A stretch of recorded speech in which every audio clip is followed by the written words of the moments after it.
Next time they shine your light in the sky, don't go to it. The bat is dead. Bury it. Consider this mercy. Welcome everybody to Mike Knoxx's Batman v Superman review. Let me start off by saying I am not a critic. I am just a fanboy who likes all comic book movies, who felt the need to give people a review from an honest standpoint. Not a review based off my likes or dislikes of a character, not based off on the fact of anything other than the fact that I think that a lot of the critics don't understand this movie and are giving it a bad rap before people like yourselves get a chance to go view this movie and make an honest opinion for yourself. So welcome in that listening audience, people. Listen, my name is Mike Knoxx. I spell my name with 3 X's because like Batman v Superman, I am hardcore. You can find me each and every single day, Monday through Friday on Fox Sports Radio, 1340am.com. Now, let's just start off right here, guys. And this is a spoiler-free review also. Let that be known. I'm not giving nothing away but my impressions of the movie. Now, one of the biggest impressions out there or things that are being said about this movie is that if you love Man of Steel, you're going to love Batman v Superman. Now, let's put this in perspective. I liked Man of Steel. I wanted to love it when I first initially saw it. I saw it in Hollywood on opening night in a screening for the media. I loved it. Got a chance to review it more and more. Realized, okay, I get to some of the problems that people did not like about the movie. However, my wife, on the other hand, who I saw it with, hated Man of Steel, but she loved this movie. And I'm going to tell you why, guys. First of all, let me say this as well, and this is what everybody's saying out there. This movie's not for kids. And I say that in the impression of it's a very long, drawn-out story to this movie before a lot of the good parts actually begin to happen and form and take place. So I'm going to break it down one at a time, and I'm going to start off with the one that everybody wants to start off with because I have to start with it because that's the biggest misnomer going into this movie was, could Ben Affleck play Batman? Now, I'm going to just say this much for you guys. I'm a man. I'm 40. Taking nothing away from Michael Keaton. Taking nothing away from Christian Bale. The only ones really counting the movies, right? We don't count the other guys. They don't count. All right? In my opinion, Ben Affleck, right, is the best Batman ever. There will be another Batman. They finally gave me a Batman that was a detective, a playboy, and The Dark Knight. And they gave me all that in one movie. For me, there is no other Batman other than Ben Affleck. And I hope all you critics are eating crow. Now, I'm going to go to another part of the movie, someone else that everybody thought would be bad in the movie. And from there, I'd like to hear your comments if you saw the movie. If you have not saw the movie, do me a favor. Wait till you see the movie before you comment on this part. And then I come back and give you my spoiler review, which, again, I'm not a reviewer. I'm a sports talk radio guy who felt the need to do a review. But I will come back and give a spoiler review next week once I know all you guys had a chance to see the movie.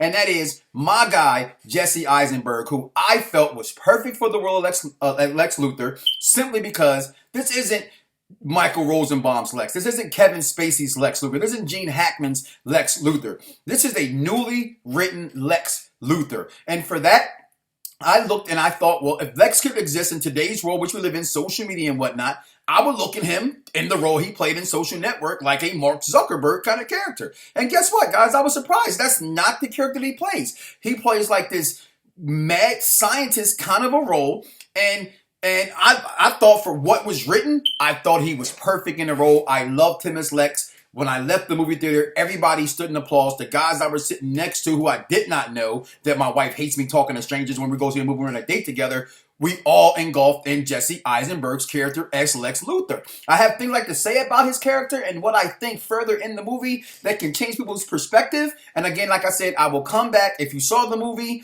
inbox me. We could talk about, I give you my opinion about where I thought the character was going. Now, to Wonder Woman, Gal Gadot. Listen, I don't care what she's been in. Fast, Furious. I don't care if she's in 999. Wherever you see Gal Gadot, she's hot. So why can't we complain? There is no complaints about her. Again, you've heard the reviews if you're on YouTube watching this. And here go mine. Yes, what everybody says is true. When she showed up on the screen, a roaring ovation came from the crowd that was in the movie theater watching this movie. She played a great role. Yes, she was limited in her voice, but everything sets up for a reason. Now, Henry Cavill playing Superman.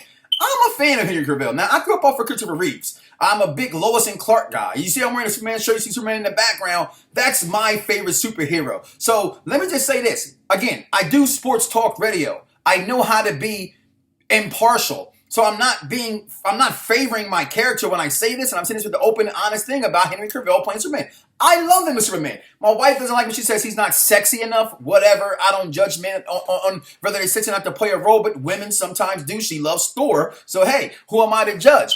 But the only thing about Henry Cavill's character as Superman, I don't like how they have him whining all the time. Besides that, I loved him as a character. I thought this movie was incredible. You hear people talking about it was edited wrong. It should have been edited this way. It should have been edited this way.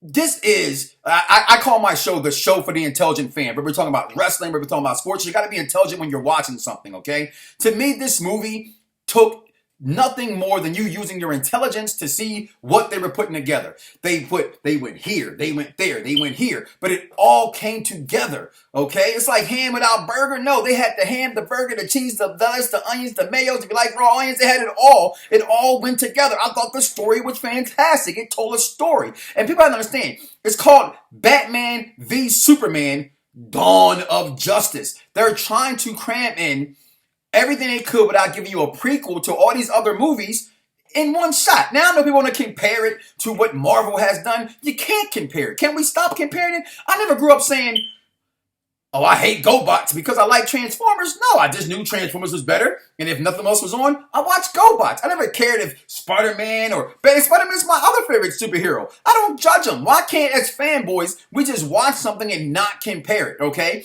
But this is the world we live in. We compare anyway. So let's how about this? They're trying to make a whole bunch of movies in one movie, in a 2.5 hour long movie that Marvel has had 12 years to do. And I thought they did a pretty good job at doing that. That's why it really did feel like it was a Batman movie, a Man of Steel sequel, a Lex Luthor movie. It felt that way, and then it all came together. I loved it. I loved almost everything about this film. Key word I just said there was almost everything about this film. Okay? Again, watching this movie, the action was amazing. The story was amazing.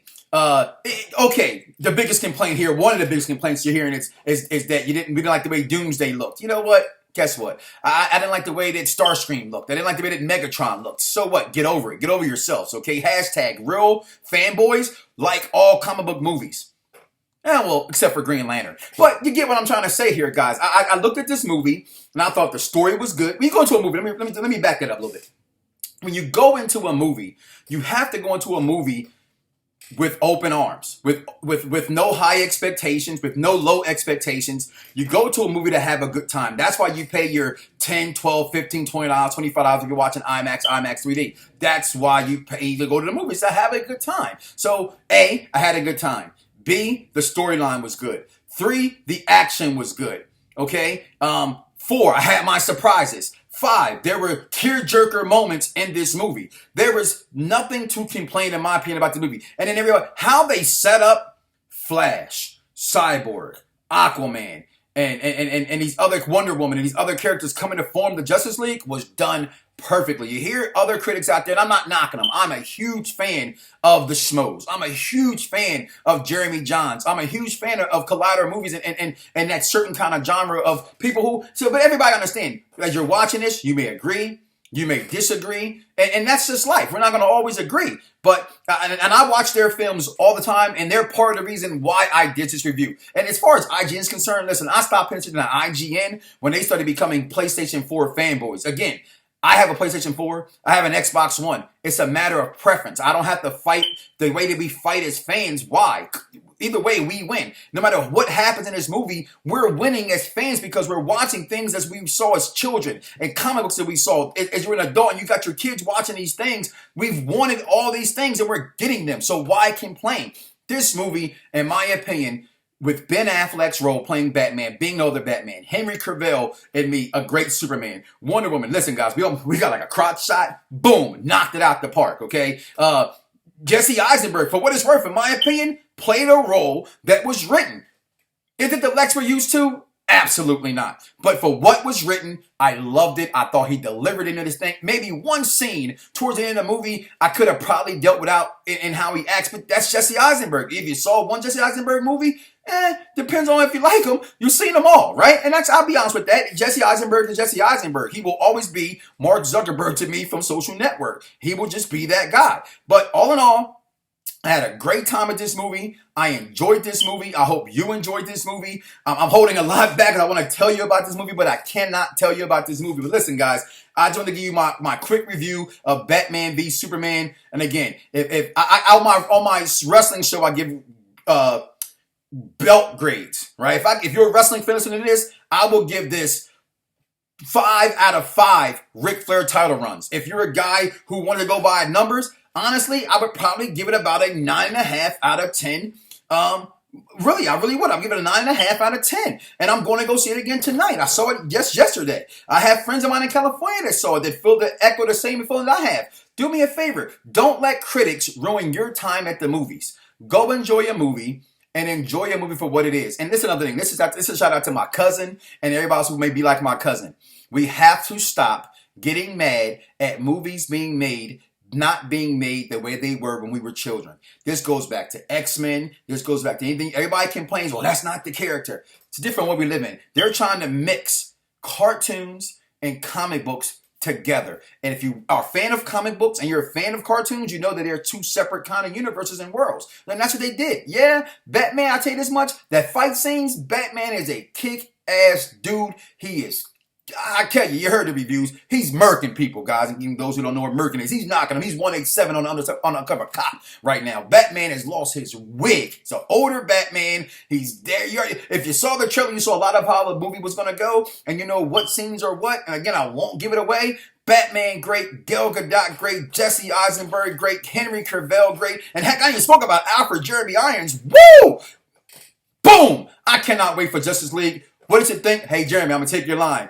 What does you think? Comment below. Let me know. Mike Knoxxx on Twitter, Instagram, wherever social media is sold. And check me out Monday through Friday, 5 to 7 on Fox Sports Radio 1340 WHAP Hopewell. I hope you enjoyed the movie. I'm going to go see it again. Peace. Tell me.